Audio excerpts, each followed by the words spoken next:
Good morning students, welcome to my channel study with Prashant Saxena. आज हम पढ़ने वाले हैं chapter number 6 lines and angle. हमने चैप्टर नंबर 5 अभी ओमिट किया है because due to corona chapter number 5 जो है सिलेबस में नहीं है, रिड्यूस कर दिया गया है, कट कर दिया गया सिलेबस से। इसलिए हम पढ़ने वाले हैं chapter number 6 lines and angle. Very important part, बहुत ही इंटरेस्टिंग भी है। सबसे पहले हम जानते हैं कि लाइन क्या है। तो लाइन इस तरह से हम बनाते हैं, line is a collection of points which is infinite length. Line is a collection of point which is infinite length. इसकी लेंथ फिक्स नहीं होती है, आप कितना भी इधर बढ़ा सकते हैं कि स्ट्रेट लाइन है। इनफाइनाइट लेंथ, इसकी लेंथ कितनी रहती है? इनफाइनाइट लेंथ, यानी ना तो लेंथ फिक्स नहीं है, इसे क्या बोलेंगे, इसकी लेंथ कितनी, उसे इधर भी कितना बढ़ा सकते हैं, इसको हम इधर भी कितना। तो ये लाइन है, तो अगर हम इसको इधर भी बढ़ा दें इधर भी बढ़ा दें तब भी क्या रहेगी, लाइन सी रहेगी, यानी एन इनफाइनाइट लेंथ। दूसरा एक वर्ड आता है इस चैप्टर में, line segment. Line segment, line segment क्या है? लाइन सेगमेंट लाइन का एक टुकड़ा है। लाइन सेगमेंट लाइन का एक टुकड़ा है, एक छोटा सा पार्ट है जिसकी एक फिक्स लेंथ होती है। दैट मीन्स अगर हम इसकी बात करें, जिसकी एक फिक्स लेंथ होगी, ये क्या है? एक लाइन सेगमेंट। इसकी पहचान क्या? इसका एक एंड पॉइंट भी होगा, एक स्टार्टिंग पॉइंट भी होगा और एक एंड पॉइंट भी होगा। This is a line segment.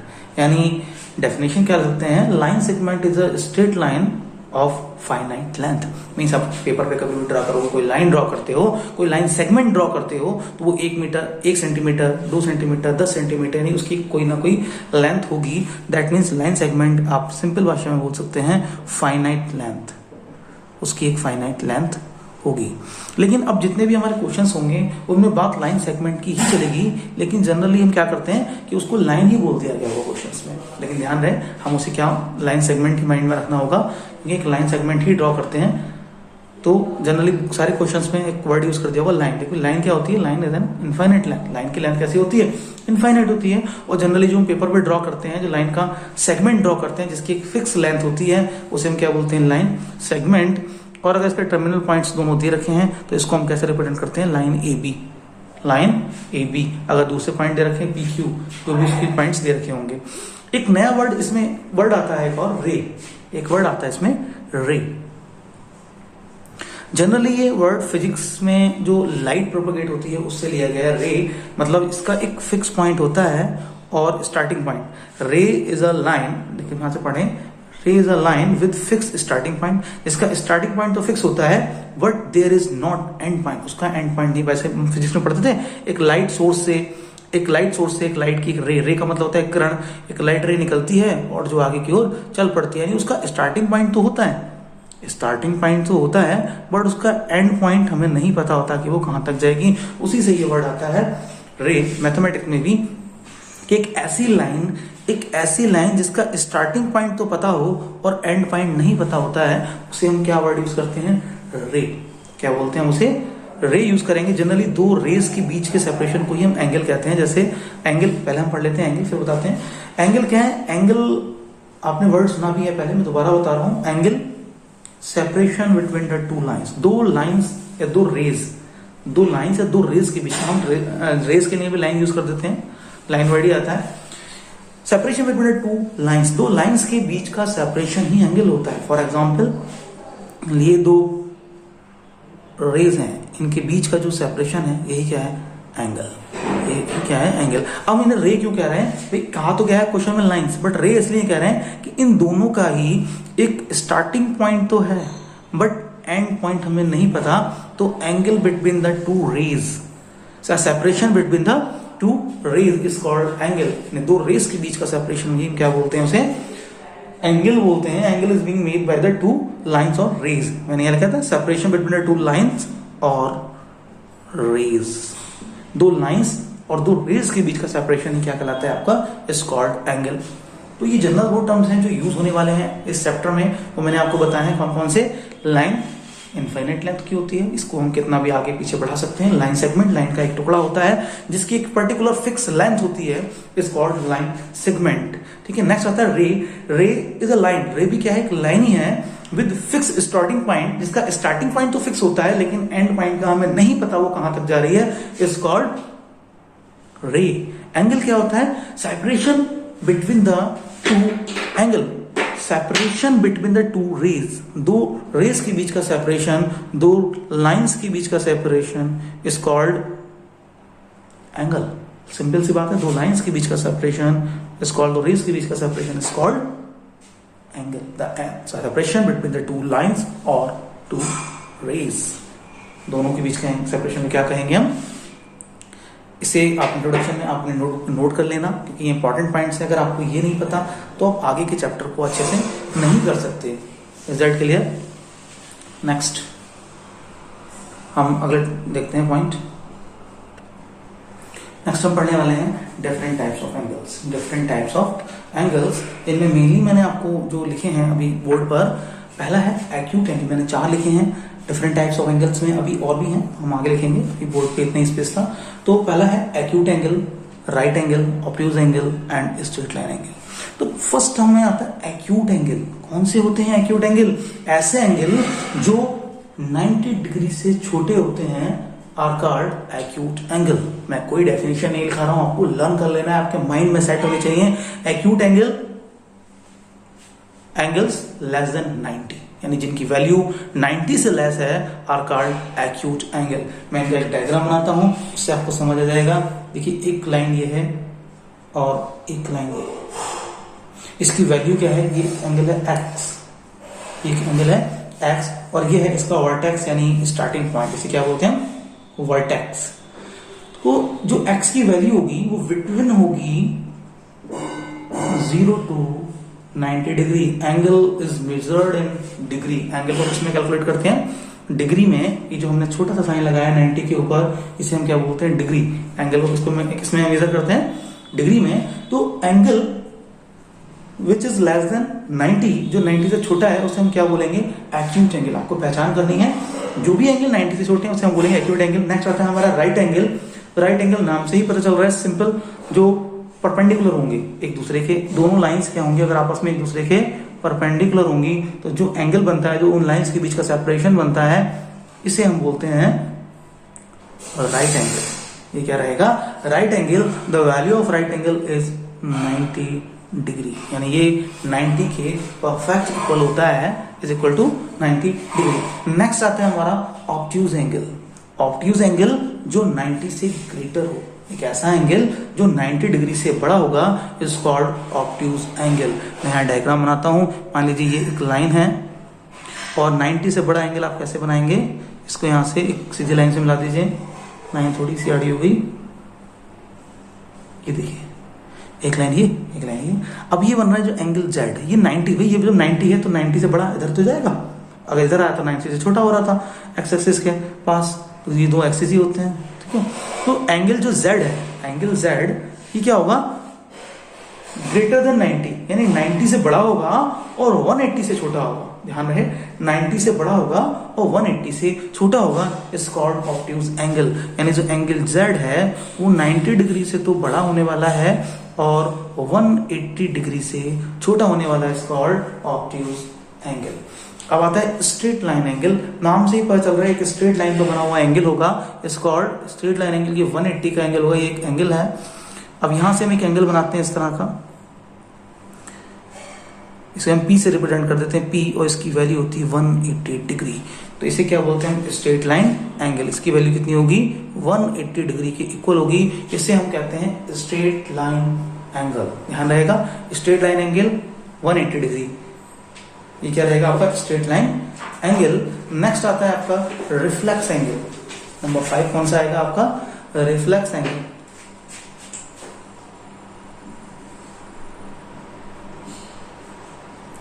Notebook को नोट कर लेना, अगर इनकी पहचान नहीं है तो आगे क्वेश्चन आप अच्छे से नहीं कर पाएंगे। रिफ्लेक्स एंगल, अब जो एंगल 180 से बड़ा होगा इज कॉल्ड रिफ्लेक्स एंगल। मैं यहाँ छोटा सा डायग्राम बना रहा हूँ, देखेंगे आप। भाई ये आपने पता था स्ट्रेट लाइन एंगल, यहाँ से अगर ये पॉइंट था तो स्ट्रेट लाइन एंगल क्या था? बिल्कुल 180 था। इससे बड़ा 180 से बड़ा ऐसे ही तो आएगा, 180 से ग्रेटर हो गया, यानी कौन सा एंगल हो? ये यहाँ से लेकर के यहाँ तक का हो गया, इज कॉल्ड रिफ्लेक्स एंगल। यानी ये 180 से बड़ा होगा और इसे हम P से Q से रिप्रेजेंट कर देते हैं। किससे?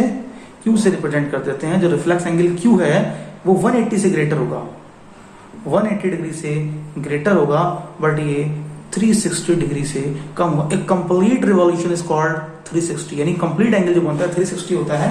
अगर यहाँ से स्टार्ट करें यहाँ तक वापस आ जाएं, उसे हम बोलते हैं 360 कंप्लीट रिवॉल्यूशन। अब ये जरूरी नहीं है कि ये केवल ऐसे ही बन सकता है, रिफ्लेक्स एंगल और भी बन सकते हैं। देखिए फॉर एग्जांपल ये एक लाइन है, तो ये भी तो रिफ्लेक्स एंगल ही होगा। ये वर्टेक्स है, ये भी तो भाई 180 तो यहाँ आना था ना, 180 यहाँ, तो 180 से बड़ा हो गया, लेकिन और 360 से छोटा है, it is also called reflex angle. और भी बन सकता है रिफ्लेक्स एंगल।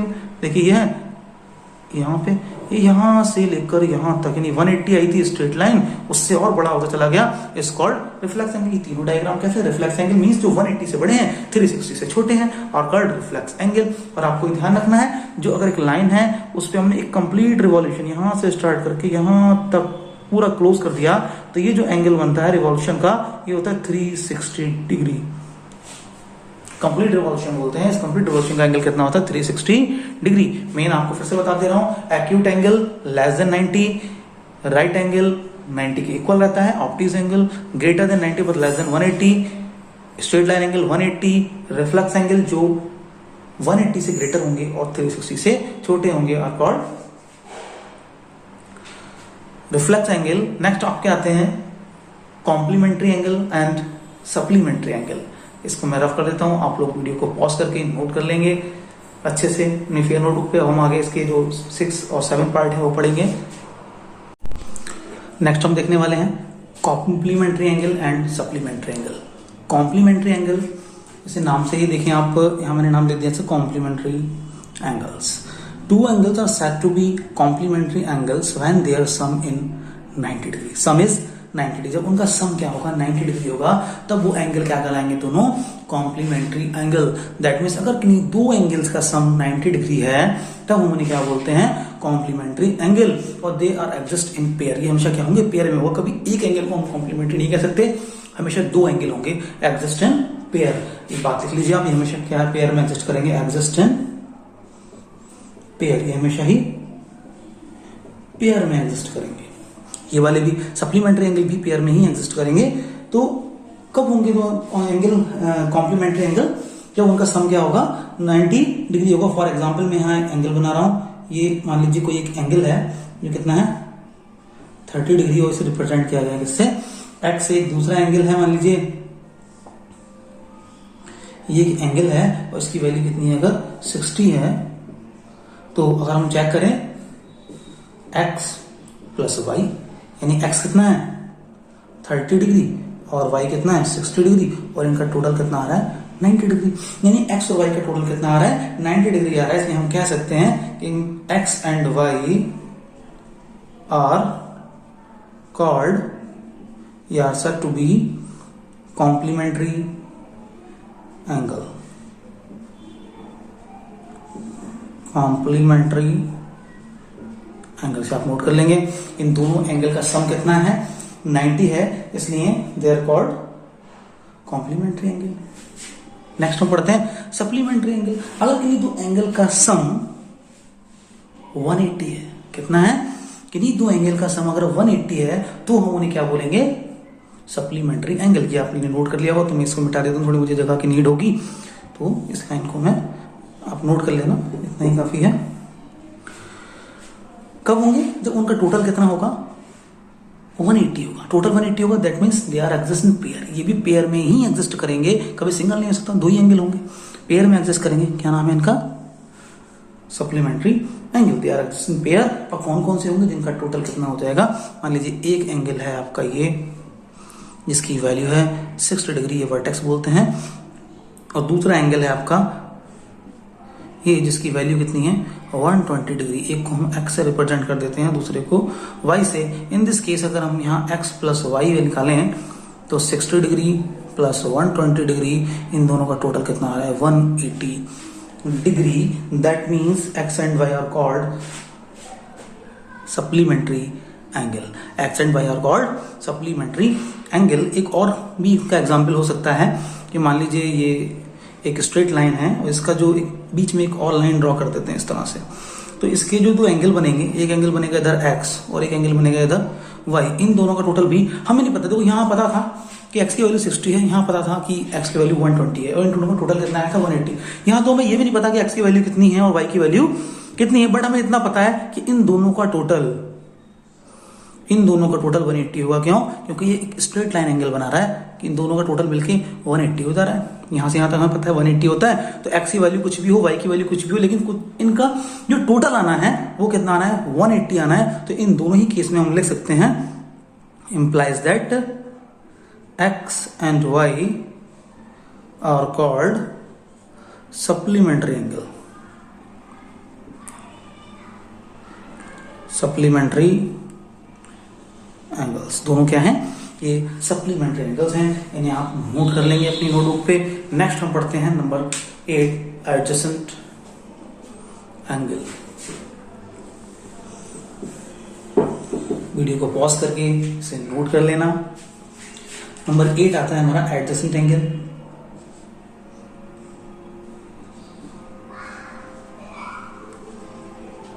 एडजेसेंट एंगल्स, कोई दो एंगल एडजेसेंट का मतलब होता है अगल बगल होना, आस पास होना। जैसे आपके जस्ट बराबर वाला घर है तो वो आपका एडजेसेंट है, बिल्कुल आपके घर से दीवार भी लगी है, एक लेफ्ट साइड होगा एक राइट साइड होगा, तो दोनों ही क्या होंगे आपके, या आपका घर और उसका घर एडजेसेंट हो जाएगा क्योंकि दोनों एक ही दीवार है, कॉमन है, उन दोनों में एक वॉल कॉमन है, जिन दो घर में क्या बोल सकते हैं एडजेसेंट है। मान लीजिए एक घर ये बना है, एक घर आपके इधर बना है, तो आपका और इसका घर दोनों कैसे हैं, एडजेसेंट है। इन दोनों के साथ भी हम कह सकते हैं ये भी किसके साथ एडजेसेंट है। एडजेसेंट का मतलब अगल बगल हो दोनों, तो हम क्या बोलते हैं इसको एडजेसेंट एंगल बोलते हैं। तो एडजेसेंट कब होंगे, मैं पहले इसकी डेफिनेशन लिख देता हूं एडजेसेंट की। एंगल्स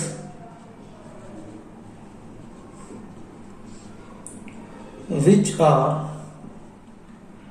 having common vertex, जिन दो एंगल्स में एक तो वर्टेक्स कॉमन होता है एंड वन आर्म कॉमन, ये तो ठीक है, एक वन आर्म कॉमन होगी and non common arm are on different side of common arm। ध्यान से पढ़ें, ये लास्ट वाली लाइन क्यों लिखी, मैं एडजेसेंट से काम चला लेते। हमने क्या कहा कि the angle which are having common vertex, ऐसे एंगल जिनमें एक वर्टेक्स कॉमन हो और एक आर्म कॉमन हो। इतने में ही बात खत्म हो जानी चाहिए थी। हमने ये आगे की लाइन क्यों लिखी, non common are different side तो कॉमन आर्म्स हैं, जो नॉन कॉमन आर्म्स हैं उनकी वो एक कॉमन आर्म के एक लेफ्ट में होनी चाहिए, एक राइट में, एक दूसरी साइड में होनी चाहिए। फॉर एग्जांपल पहले मैं बताता हूँ एडजेसेंट होते कौन से हैं आपको, ये देखिए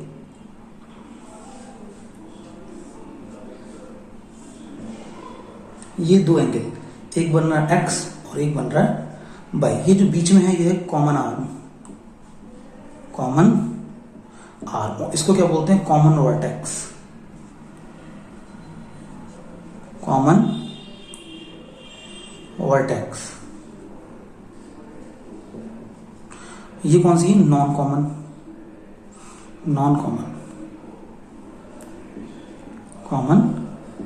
आर, और ये भी कौन सी है, नॉन कॉमन आर।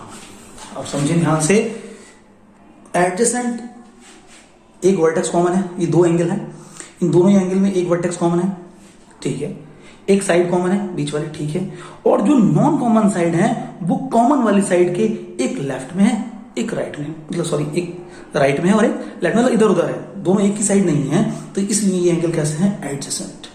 क्या बोला जाएगा, इसलिए मैंने लिखा non common arm on the different side, non common arm on different side common arm. जो नॉन कॉमन आर्म है are different, non common arm are different side of common arm, जो common arm के different side होगी। ऐसा नहीं हो सकता कि दोनों एक ही साइड हो जाए। इस केस को हम दूसरे तरीके से समझते हैं। एक दूसरा एग्जांपल लेता हूं जो एडजेसेंट नहीं होंगे, दो पार्ट्स में होते हैं। इसको मिटा देता हूं, बाद में हम दोबारा इसकी जरूरत पड़ने वाली है, फिर देख लेंगे हम इसे। आपको मैं दूसरा एग्जाम्पल एक बनाता हूं यहाँ पे, देखिए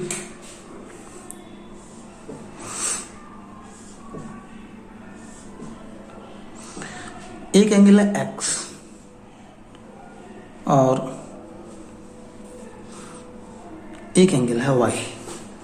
ध्यान से देखना, तो जो दोनों एंगल में, इस वाले एंगल में भी ये वाली आर्म आ रही है और बड़े वाले एंगल में भी ये आर्म आ रही है, यानी ये आर्म तो होगी कॉमन, ये आर्म होगी कॉमन, और ये हो गया कॉमन वर्टेक्स। ठीक है ना, कॉमन है, वर्टेक्स भी कैसा है, तो वर्टेक्स कॉमन है, एक कॉमन आर्म भी है, दो नॉन कॉमन आर्म है। ये कैसी है, non common arm, non common arms दे रखी है, बट ये एडजेसेंट नहीं है, ये दोनों एंगल एडजेसेंट नहीं है। क्यों? क्योंकि जो नॉन कॉमन आर्म है वो कॉमन आर्म्स के एक ही साइड है, कॉमन आर्म है उसके एक ही साइड में दोनों नॉन कॉमन आर्म है, इसलिए एडजेसेंट नहीं है। क्योंकि डेफिनेशन कहती है non common arm, non common arm और different side of common arm. जो नॉन कॉमन आर्म है वो कॉमन आर्म के डिफरेंट साइड में होनी चाहिए, एक इधर होनी चाहिए तो एक इधर होनी चाहिए, तब तो ये एडजेसेंट होंगे। इस केस में ये एडजेसेंट, अगर हम कहें क्या ये एडजेसेंट है, ये कैसे एडजेसेंट एंगल नहीं है। इस केस में ये एक्स और वाई एडजेसेंट नहीं है, यहाँ एक्स और वाई एडजेसेंट है। आपको समझ में आ रहा होगा कि कोई भी दो एंगल एडजेसेंट कब होंगे, कि जब उसमें एक वर्टेक्स कॉमन हो, एक साइड कॉमन हो, और नॉन कॉमन आर्म जो है उसकी कॉमन आर्म के डिफरेंट साइड में होनी चाहिए, तो वो एडजेसेंट है, और एक ही साइड में हो गई तो वो एडजेसेंट नहीं होगा। Is that clear? आपको सभी को समझ आ गया होगा। एडजेसेंट एंगल मतलब अगल बगल वाले ऐसे दो एंगल जिसमें एक आर्म कॉमन हो, एक वर्टेक्स कॉमन हो, और नॉन कॉमन आर्म, जो कॉमन आर्म है उसके दोनों साइड होंगे, एक लेफ्ट में है तो एक राइट में होगी, एक राइट में तो दूसरी लेफ्ट में होगी। नेक्स्ट हम पढ़ते हैं linear pair angle. Next number 9 आता है। ये इंट्रोडक्शन वीडियो है, बहुत ही ध्यान से बहुत अच्छे से करेंगे आप लोग। अगर ये समझ लिया तो पूरे चैप्टर में कोई भी दिक्कत आने वाली नहीं है। नेक्स्ट हम पढ़ेंगे कौन सा था, शायद जो भी नंबर आएगा, नंबर डाल लेना, नंबर भूल गया, क्या नंबर डाला था मैंने अभी, नंबर 9 आएगा यहाँ पे, number 9 linear pair angle, linear pair angles. अब बहुत ध्यान से समझेंगे। When the sum of two adjacent angle, ध्यान रहे, when the sum of two adjacent angle, मैं डेफिनेशन लिखता हूं उसका, when sum of two adjacent angles is 180। जब दो एंगल का सम नहीं, एडजेसेंट एंगल का, ध्यान से समझेंगे, एंगल्स का सम नहीं, दो एडजेसेंट एंगल का सम 180 होगा। When the sum of two adjacent angles is 180, then the angles are called linear pair, कि वो linear pair फॉर्म कर रहे हैं। तो फॉर एग्जाम्पल मान लीजिए ये है, ये एक लाइन बनाई है,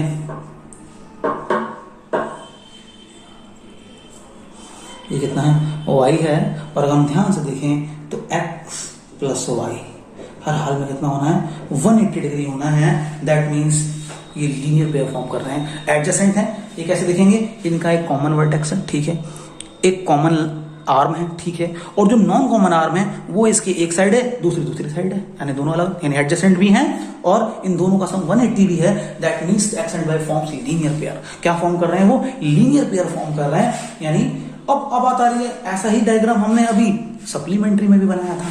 मैं फिर से लिख देता हूं यहाँ पे, अभी हमने एक ऐसा ही डायग्राम पीछे सप्लीमेंट्री में बनाया था, सप्लीमेंट्री एंगल्स, ध्यान होगा।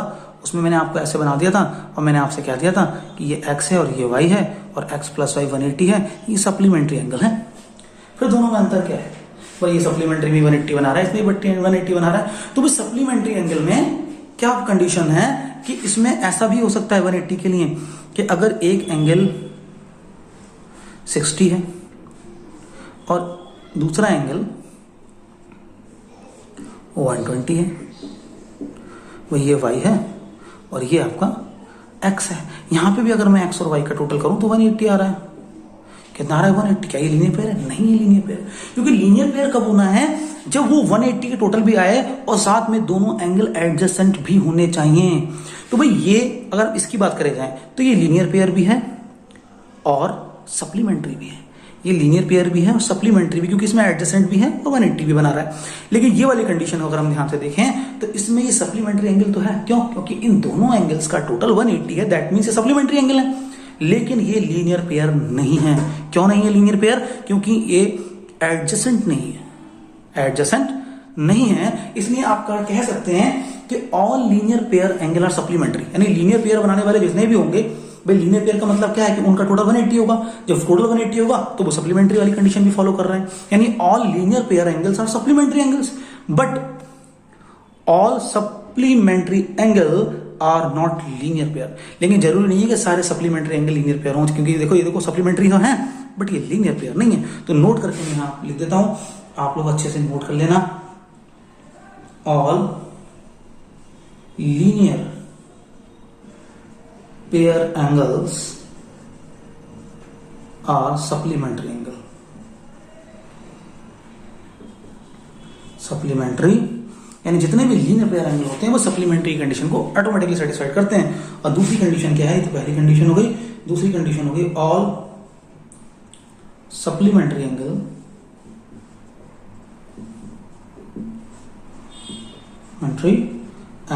all supplementary angles are not linear pair।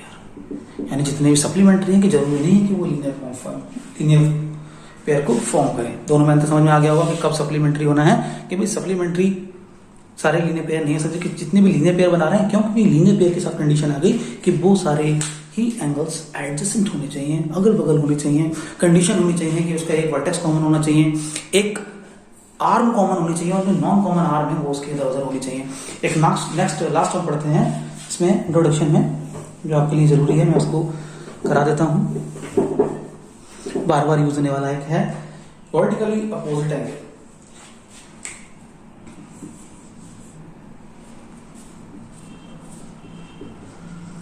Vertically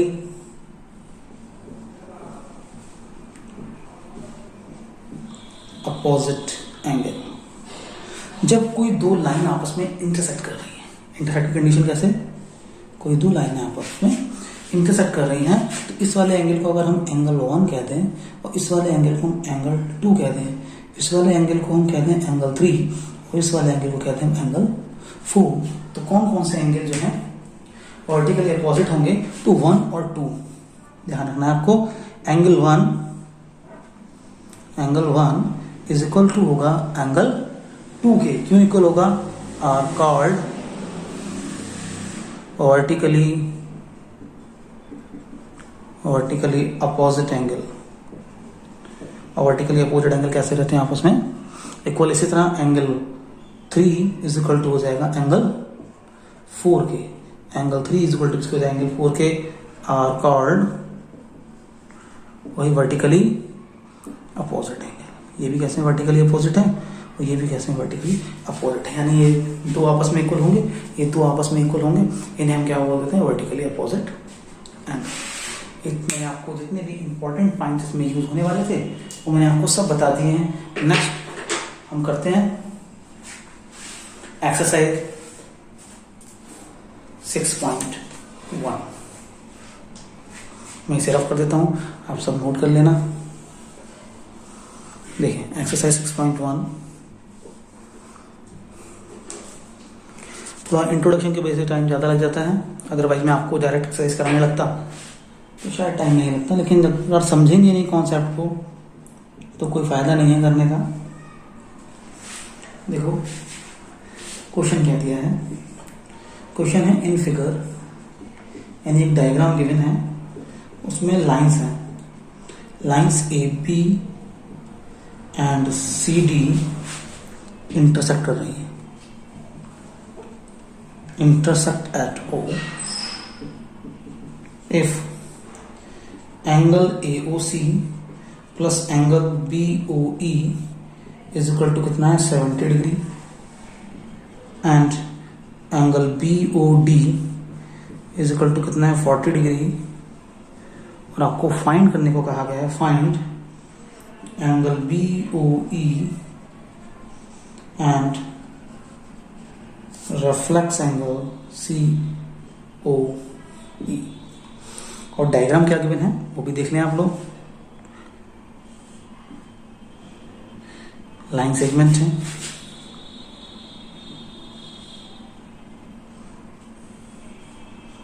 ये भी एक लाइन सेगमेंट है। पॉइंट टू सी ए और this one is point D and D. Line segment means इसकी कोई परफेक्ट कोई ना कोई लेंथ होगी। अब देखेंगे आप जो फाइंड करना है कैसे निकालना है। तो पहले हम क्या करेंगे, कौन कौन से एंगल गिवन है वो लिख लेते हैं, उसके अकॉर्डिंग हम इसे प्रूव करना स्टार्ट करते हैं। देखिए हमें क्या क्या गिवन है पहले ये बताइए। गिवन कंडीशन बताएं पहले। गिवन है angle AOC plus angle BOE, दोनों कितने हैं 70 डिग्री। देखो AOC that means this one. दूसरा कह रहे हैं BOE, कौन सा एंगल रहेगा B, ये है B। BOE कहाँ गया भाई हमारा पॉइंट, ये है पॉइंट E। BOE एक ये वाला, ये और ये, इन दोनों का टोटल 70 दे रखा है। इन दोनों का टोटल कितना दे रखा है 70। और एक एंगल दिया है BOD यानी ये नीचे वाला कौन सा दिया है, angle BOD is equal to कितना गिवन है आपको 40 डिग्री। अब इसमें देखिए इनमें से कौन से एंगल वर्टिकली अपोजिट एंगल हैं, तो हम यहां से लिख देते हैं angle AOC is equal to angle BOD। देखो AOC और BOD ध्यान देख रहे हैं, ये वाला और ये वाला। अभी मैंने कंडीशन बताई थी ऐसे, तो ये और ये बराबर होते हैं जब दो लाइनें कट करती हैं। तो जब ये दो लाइनें आपस में कट कर रही हैं तो ये एंगल और ये एंगल दोनों क्या होंगे आपस में बराबर होंगे। क्यों होंगे बराबर, वर्टिकली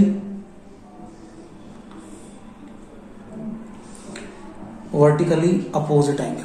कैसे एंगल नहीं, वर्टिकली अपोजिट एंगल आपस में क्या होते हैं इक्वल होते हैं। और एंगल AOC जो ये दोनों बराबर हैं, AOC और BOD। और AOC कितना गिवन है देखें जरा, AOC एंगल AOC कुछ गिवन है बताइए। तो हमें लग देते हैं एंगल,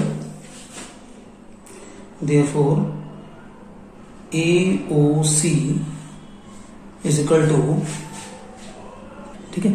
क्या हो रहा है कि जब एंगल BOD आपको गिवन है कितना 40, तो BOD 40 है और BOD किसके इक्वल है, BOD इक्वल है AOC के।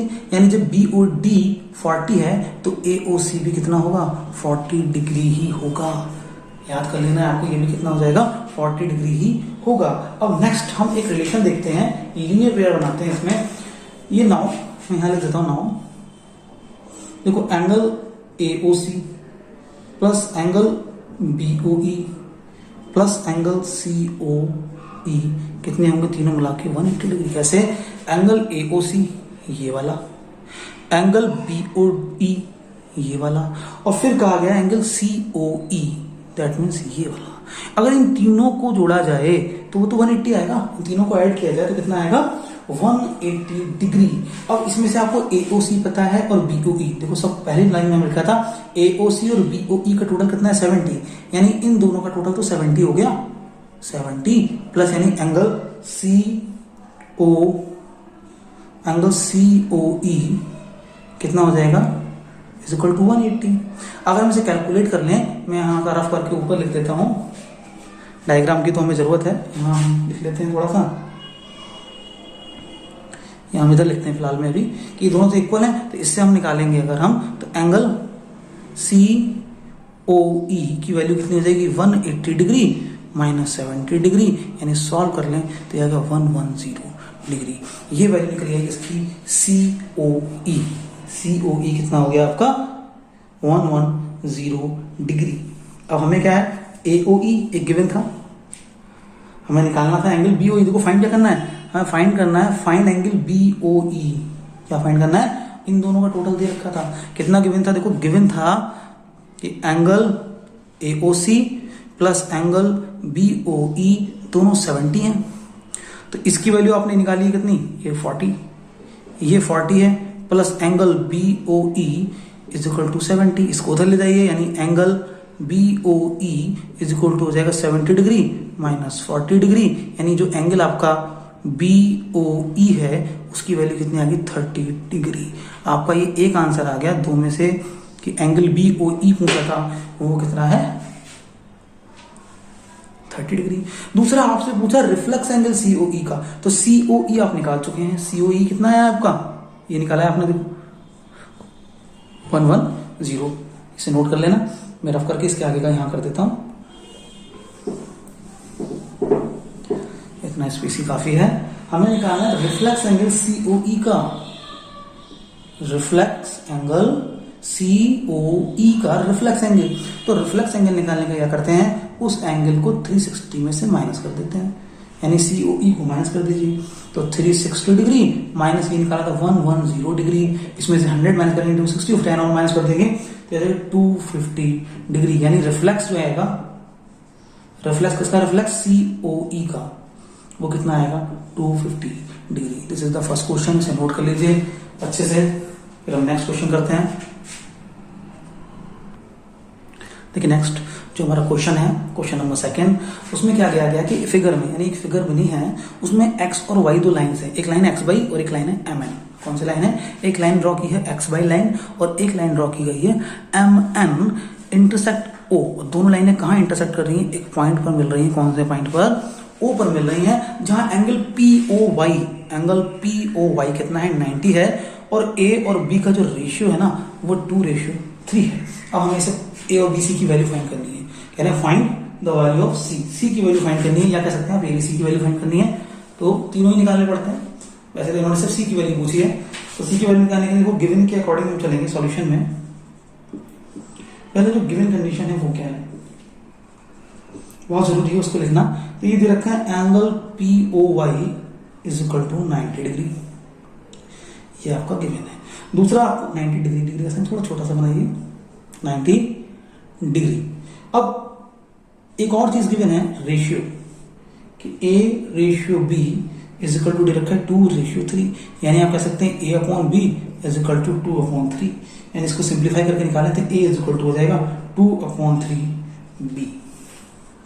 और पी ओ वाई 90 दे रखा है, वो तो हमने पहले ही लिख दिया है। अब जरा ध्यान से देखें,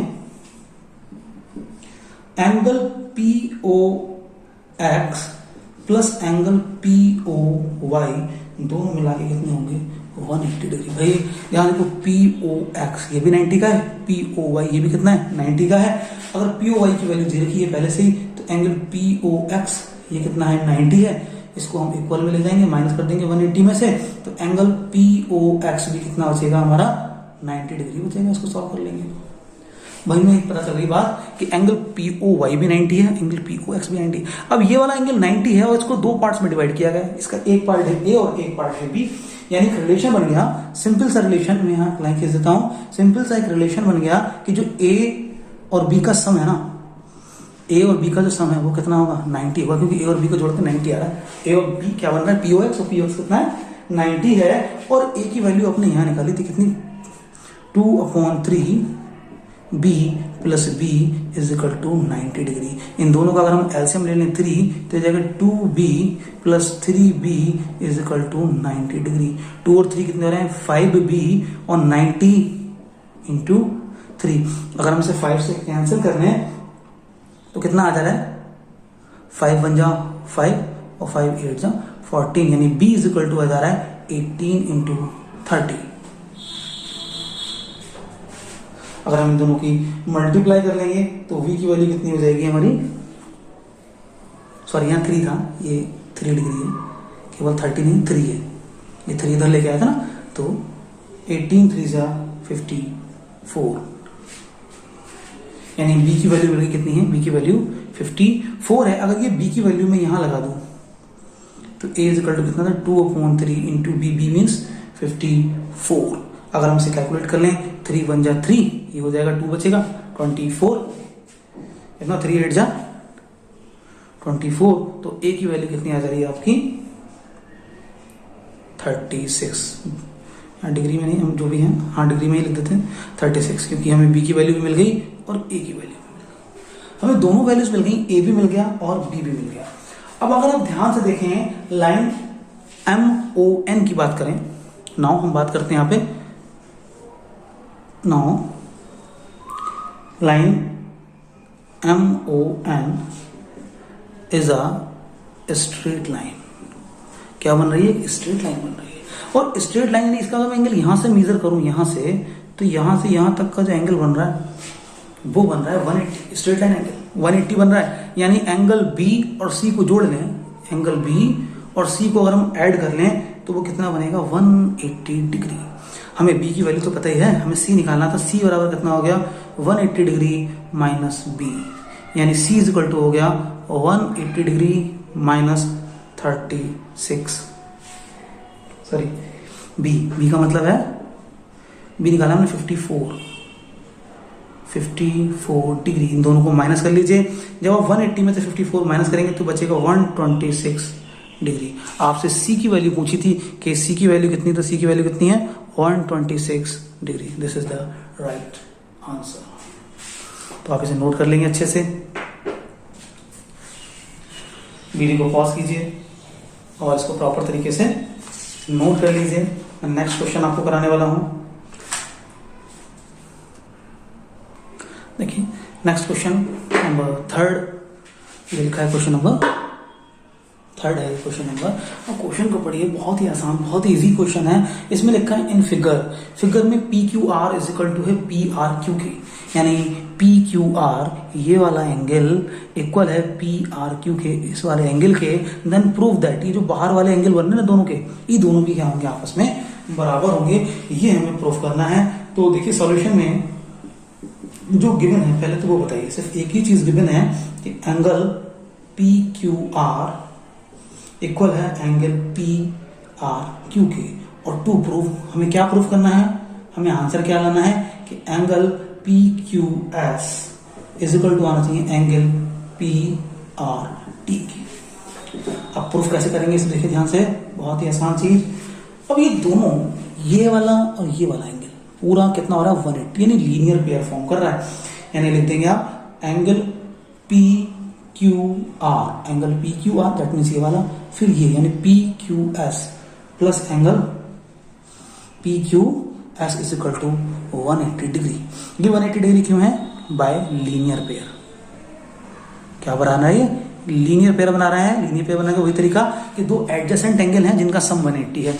एडजेसेंट कैसे हैं कि एक ही इनका वर्टेक्स है, एक इनकी कॉमन आर्म है, और जो नॉन कॉमन आर्म है वो इसकी इधर उधर है, अगल बगल दी गई है। तो दोनों अगल बगल वाले एडजेसेंट एंगल हैं और 180 बना रहे हैं। कैसे? Linear pair. इसी तरह ये वाला और ये वाला मिलकर भी कितना बना रहे हैं?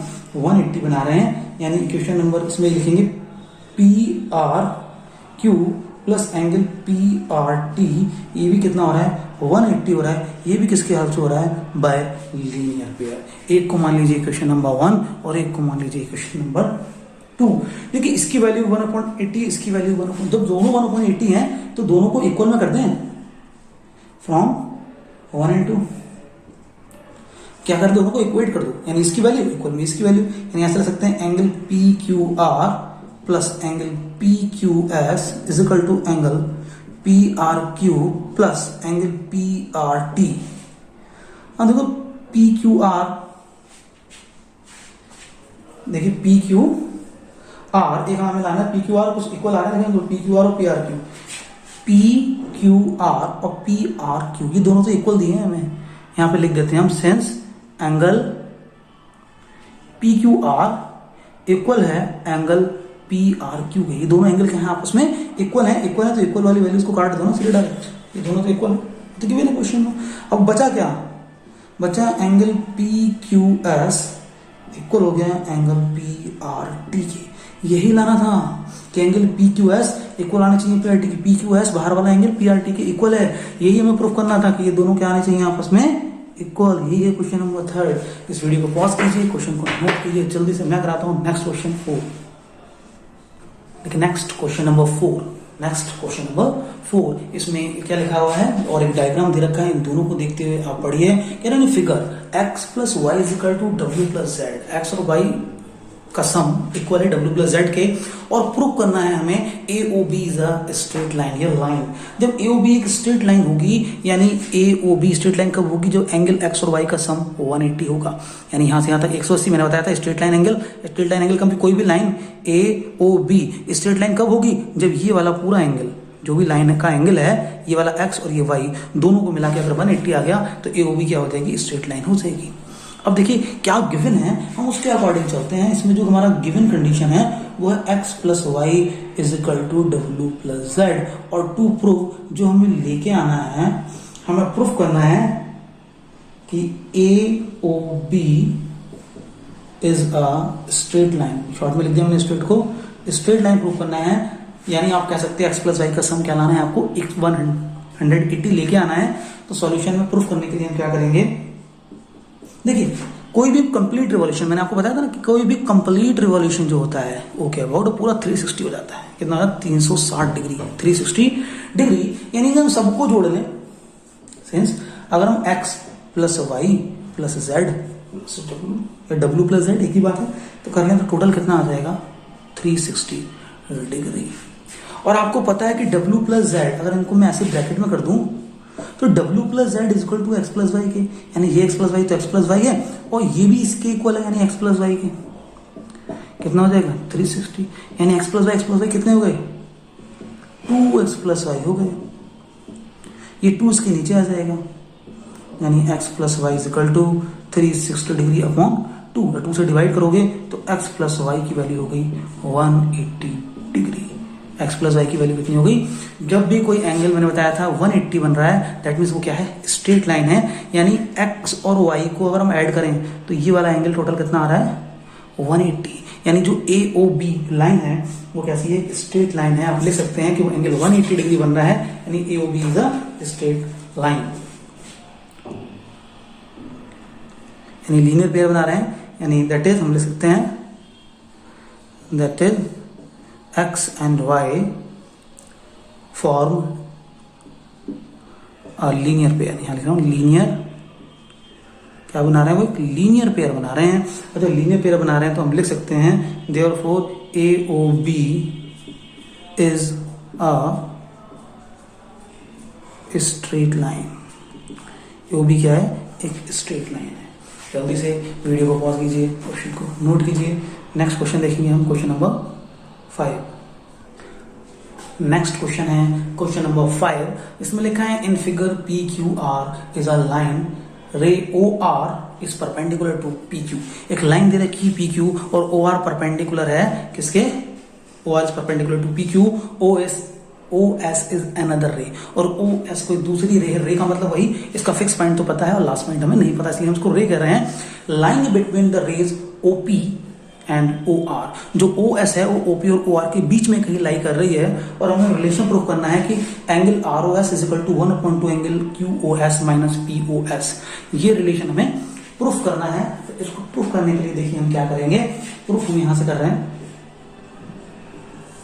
ध्यान से समझेंगे प्रूफ को, कि अगर हम बात करें एंगल क्यू ओ एस, ध्यान से देखना एंगल क्यू ओ एस, तो जो क्यू ओ एस है दो एंगल का सम है, इसका और इस 90 वाले का, यानी इसको हम लिख सकते हैं एंगल एस ओ आर। कौन सा angle S O R, angle S O R plus दूसरा एंगल कौन सा बन रहा है आर ओ क्यू, यानी 90। इन दोनों को जोड़ दें तो ये वाला आ रहा है, ठीक है। इसे हम मान लेते हैं क्वेश्चन नंबर 1। दूसरा अगर हम इस वाले एंगल की बात करें पूरे की, that means angle P O S की बात करें, सॉरी पी ओ एस इस वाले की बात कर रहे हैं, तो पी ओ एस कैसे निकलेगा, इस पूरे एंगल में से ये वाला माइनस कर देते हैं।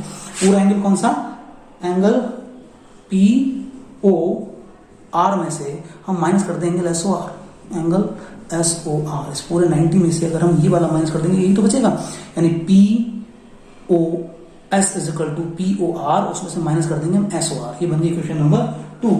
अब क्या कर देंगे, हम दोनों को सब्सट्रैक्ट कर देंगे, subtracting question 1 and 2।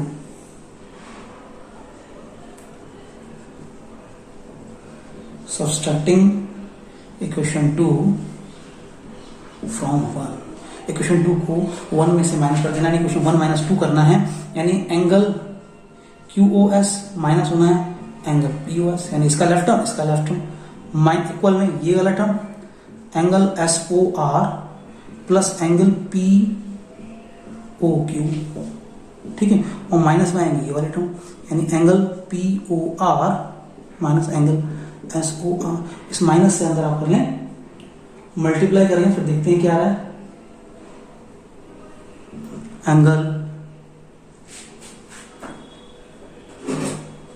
Angle S O R plus angle P O Q minus में हो जाएगा angle P O R minus minus plus angle S O R. तो कुछ कैंसिल हो रहा है, देखिए इन दोनों में से, या नहीं हो रहा है। इधर लिखा है P O Q, P O S लिखा है, इधर लिखा है हमारा, देखें ये जो यहाँ एंगल मैंने पी ओ आर लिखा ना, पी ओ नहीं आर ओ क्यू था, कितना था आर ओ क्यू, कितना है ये, यहां से देखिए फर्स्ट इक्वेशन इसे लगानी है, उसमें आर ओ क्यू है। अब देखिए मैं यहाँ साइड में रख देता हूँ, एंगल आर ओ क्यू तो बराबर है एंगल पी ओ आर के, क्यों, आर ओ क्यू 90 है। इसी तरह पी ओ आर ये भी कितना है, ये भी पूरा 90, यानी दोनों इक्वल हैं। दैट मीन्स ये दोनों एंगल कैसे हो जाएंगे आपस में कैंसिल, क्यों, क्योंकि ये दोनों आपस में इक्वल हैं। तो एस ओ आर और S O R plus S O R कितना बच रहा है, मैं यहाँ इसको क्वेश्चन को रफ कर देता हूँ और इसको यहाँ ऊपर की साइड कर देता हूँ। देखिए यहाँ पे ये कितना बचा, angle Q O S minus angle P O S, यहाँ एस ओ आर और एस ओ आर यानी 2 into angle S O R, यानी angle S O R 2 time इस 2 को इसके नीचे ले आइए, यानी angle S O R is equal to 2 इसके नीचे लाएंगे 1/2, ये बचेगा angle Q O S minus angle P O S.